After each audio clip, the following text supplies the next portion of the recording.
The following program contains mature subject matter. Viewer discretion is advised.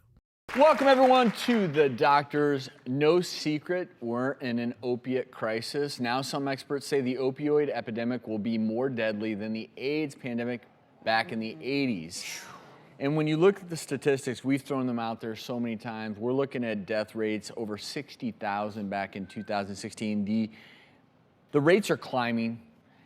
Most of the death rates we're seeing are due to opiates, but there's changes happening. And this is something that would not have been thought of 10 years ago. And that is that some states, in particular places like Michigan, Florida, Tennessee, are limiting the amount of opiates that doctors can prescribe to their patients. And in various states, there are various limitations. You know, Florida, it's a 3-day limit, 3-day supply.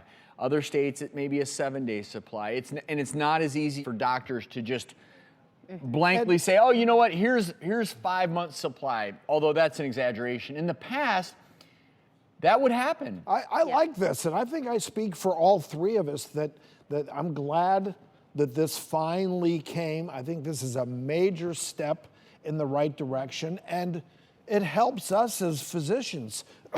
We're limited, whether it be 7 days in some of these states, 3 days in Florida. It's tight, but I think in certain situations in Florida, it's typically 3. But if they go through certain things, they can get 7. Yeah. So these are, if you will, some of these initial limitations. Yes. There are obviously scenarios out there where people are going to need longer prescriptions.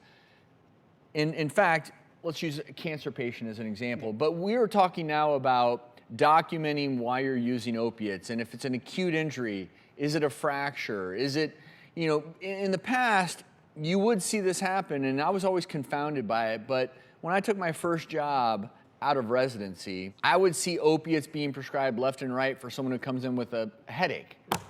And not even a bad headache per se, where they leave and they feel fine, and I would have colleagues who, here's a bunch of opiates, and I always wondered why, because the truth is opiates are not a cure-all. If anything, it's the opposite. And now what's happening is doctors who were trained back in that environment are now realizing, wait a minute, what are my alternative options here? Patients are thinking, okay, I don't want to become addicted to those. What are alternative options?